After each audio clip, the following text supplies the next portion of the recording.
প্রিয় মা ও বোনেরা, পর্দা ছাড়বেন না।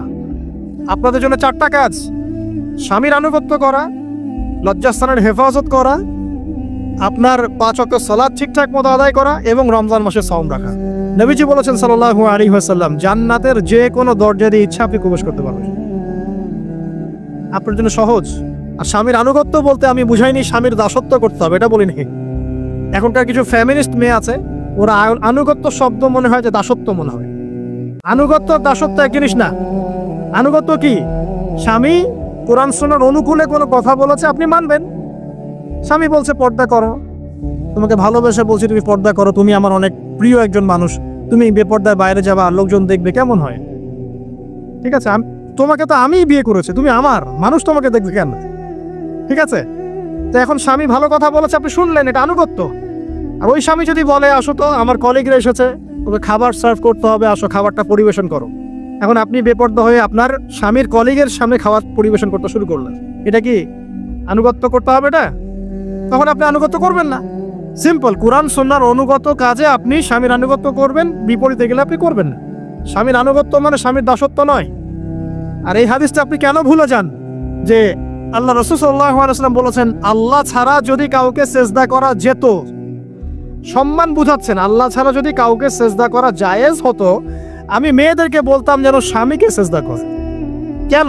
কারণ আপনাকে রেসপন্সিবিলিটি, আপনার খাবার, আপনার ফুড, আপনার শেল্টার, আপনার মানে পুরো দায় দায়িত্ব নিজের হাড় ভাঙা পরিশ্রম দিয়ে, জীবনের ঝুঁকি নিয়ে স্বামী আপনার জন্য করে। সে আপনার সম্মান পাওয়ার যোগ্য তো? সে কি আপনার সম্মান পাওয়ার যোগ্য নয়? আপনি যদি সম্মানের হক আদায় না করতে পারেন তাহলে আপনি অকৃতজ্ঞ। আর অকৃতজ্ঞ মেয়ে কখনো জান্নাতে যাবে? একটা হাদিসে আছে, বেশিরভাগ মেয়ে জাহান্নামে যাওয়ার অন্যতম কারণ হচ্ছে তারা স্বামীর সাথে কুফরি করে। কি করে? মানে সারা জীবন স্বামী ভালোবেসে যায়, ভরণ পোষণ দিয়ে যায়, সব চাহিদা পূরণ করে যায়, একদিন দেখবেন কথা কাটাকাটি হয়েছে, ওই দিন বলে বসবে যে তোমার কাছে আমি কিচ্ছু পাইনি সারাদিন। এই যে কুফরি, এই কারণে তারা জাহান্নামে যেতে পারে বেশি। আল্লাহ হেফাজত করুন। আরেকটা কারণ হচ্ছে যে বেপর্দা। আপনাকে 4টা মূলনীতি ফলো করতে হবে। 1, এমন কোনো পোশাক পরবেন না যে পোশাকটা আটো সাটো, যেটা পরলে আপনার গায়ের কাঠামো বোঝা যায়। এটা বোরখা হলেও পরা যাবে না। আমি কি বুঝাতে পারছি? ডিজিটাল বোরখা দেখেন নাই? দেখছেন? মাশাআল্লাহ। আর কারা কারা দেখছেন? এদিকে চোখ বেশি যায় না? আচ্ছা, এমনি দেখা যায়, চোখ দিতে হয় না, এমনি দেখা যায়। ডিজিটাল বোরখা চলবে না, ডিজিটাল বোরখা চলবে না। আমার মত, এটা আমি মত দিচ্ছি, আমি আল্লাহর রাস্তায় সময় দিয়েছি অনেক দিন, এবং এখানে যে পর্দাটা শেখানো হয় এরকম পর্দা আমি অন্য কোথাও দেখিনি। এত চমৎকার পর্দা শেখানো হয়। কারা কারা সময় লাগিয়েছেন? 3 দিন 7 দিন সময় দিয়েছেন কারা কারা? বেশিরভাগই দেন নাই। সমস্যা নাই, দিতে হবে। আমি বাধ্যতামূলক বলিনি আপনাকে, বলেছি এখানে পর্দা শেখানো হয়, চমৎকার পর্দা শেখানো হয়, যে এখানে চোখটা পর্যন্ত তাদের ঢেকে রাখার তালিম দেওয়া হয়। যাই হোক, যেখানেই শেখেন অ্যাটলিস্ট পর্দাটা শিখলেই হলো। এমন পোশাক হবে না যেই পোশাকটা আটো সাটো, যেটা পরে আপনার গায়ের কাঠামো বোঝা যায়। 2 নম্বরে, এমন পোশাক পরা যাবে না যেই পোশাকটা পরলে বাহির থেকে ভিতরের অঙ্গ দেখা যায়। দেখেছেন? দেখেন নাই? দেখছেন হুজুর? আচ্ছা, আপনারা তো সব দেখেন দেখি। তারপরে 3 নাম্বার, এমন পোশাক পরা যাবে না যেটা অমুসলিমদের সাথে সাদৃশ্য আছে। কথা বুঝতে পারছেন? অমুসলিমদের ধর্মীয় বিষয়ের সাথে সাদৃশ্য আছে এমন পোশাক মুসলিম মেয়েদের পরা যাবে না।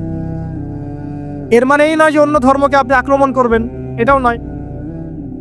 যে যার ধর্ম তাদের স্বাধীনতা মতো পালন করবে। মুসলিমরা বাধা দিবে? দিবে না। মুসলিমরা দাওয়াত দিতে পারে। কি করতে পারে? দাওয়াত দিতে পারে যে ভাই, এই যে লা ইলাহা ইল্লাল্লাহর কনসেপ্ট আপনাকে বুঝাচ্ছি, আল্লাহ ছাড়া কোনো মাবুদ নাই, মুহাম্মদ সাল্লাল্লাহু আলাইহি ওয়াসাল্লাম সর্বশেষ রাসূল, এই কোরআন পড়ুন, হাদিস পড়ুন, দেখুন এটাই হচ্ছে মানবতার মুক্তির সনদ। এরপর যদি সে ইসলাম কবুল করে আলহামদুলিল্লাহ, যদি না করে এর হিসাব কে দিবে? সে নিজে দিবে। এর হিসাব কি আমাকে দেওয়া লাগবে? দেওয়া লাগবে না। তো অমুসলিমদের সাথে সাদৃশ্য আছে এমন পোশাক চলবে না। আর 4 হচ্ছে, পুরুষরা মেয়েদের পোশাক পরতে পারবে না, মেয়েরা পুরুষদের পোশাক পরতে পারবে না। জি, আপনাদেরকেই বলছি, আপনারা জিন্স পরতে পারবেন না, মেয়েদেরকে বলছি, এবং টি শার্ট পরতে পারবেন না। আপনারা ওই যে যা ইচ্ছা তাই ড্রেস পরে বলবেন যে 1000 বছরের সভ্যতা সংস্কৃতি, এসব বাজে কথা চলবে না এখানে। এটা 1000 বছরে কোনোদিনও আমাদের দাদা নানিরা এগুলা কখনো পরে নাই, পড়ছে? আপনার দাদি কখনো এরকম পরছিল শাড়ি? ওই যে বললো 1000 বছর থেকে পরে আসতেছে নাকি।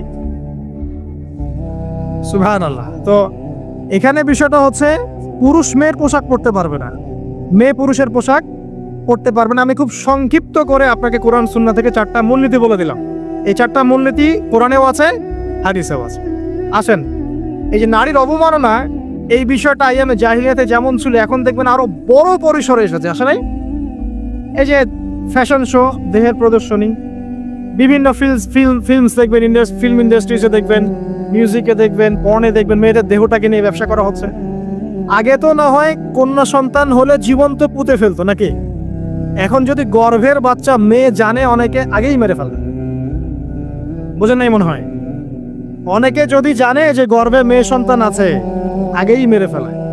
এমন অনেক দেশ আছে, আমি নাম বলছি না দেশের সঙ্গত কারণে, যে সে দেশে এরকম মেয়ে সন্তানকে এই যে খালাস করে ফেলার, নষ্ট করে ফেলার, ভ্রূণ নষ্ট করার আলাদা ক্লিনিক আছে, আলাদা হসপিটাল আছে। বলে নাউজুবিল্লাহ।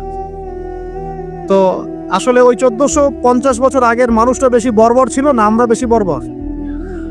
এই অধিকারের কথা বলে বলে আমরা মেয়েদের দেহটাকে নিয়ে এখন মস্করা করছি, তামাশা করছি। সবচেয়ে সেরা অধিকার কোথায় পাবে? কোরআনে পাবে, হাদিসে পাবে, ইসলামে পাবে। তার পর্দা নিশ্চিত হবে, দেহ সেফ থাকবে, তার ইজ্জত নিশ্চিত হবে, ইজ্জত সেফ থাকবে, তার সম্মান সেফ থাকবে, তাকে রাজরানীর মতো স্বামী বাসায় রাখবে, কারণ সে হচ্ছে তার কাছে সবচেয়ে মূল্যবান প্রিয় বস্তু। শুধু তাই নয়, সম্পত্তির অধিকার তাকে দিতে হবে। একজন মেয়ে তার ভাইয়ের সম্পত্তি পাবে, তার বাবার সম্পত্তি পাবে, তার স্বামীর সম্পত্তি পাবে, সব দিক থেকে সে সম্পত্তি পাবে। আর একজন ছেলে কিন্তু সব দিক থেকে সম্পত্তি পাবে না। এই বিষয়গুলো যখন এক শ্রেণীর মানুষ বোঝে না, তখন ইসলামের বিরুদ্ধে অহেতুক প্রপাগান্ডা চালানো শুরু করে। সবচেয়ে সেরা সম্মান রক্ষার উদাহরণ দেয়া হয়েছে ইসলামে, কোরআনে এবং হাদিসে। এই কথাটা আপনাদের মা বোনদেরকে বোঝাবেন, তবে নম্রতার সাথে বোঝাবেন, কারণ উচ্চবাচ্য করলে তারা কথা শুনবে না। আর আল্লাহ রাসূল সাল্লাল্লাহু আলাইহি ওয়াসাল্লাম বলেছেন, কিছুটা বাঁকা হাড় দিয়ে তাদেরকে তৈরি করা হয়েছে। যদি আপনি শক্ত করে চাপ দিতে যান তাহলে ভেঙে যাবে, আর যদি আপনি ওই অবস্থায় ছেড়ে দেন তাহলে বাঁকাই থেকে যাবে। এখানে আপনাকে হিকমা অবলম্বন করতে হবে। আল্লাহ পাক তৌফিক দান করুন। একটা বিষয় বলছিলাম, ওই যে শিরকের পাপ এখন গ্লোবালাইজেশন হয়েছে না, ওই সুদের পাপ এখন গ্লোবালাইজেশন হয়েছে না। গ্লোবালাইজেশন বোঝেন? মানে বিশ্বায়ন, পুরো বিশ্বে ছড়িয়ে পড়েছে না। আর একটা হচ্ছে এই যে মেয়েদের অবমাননা,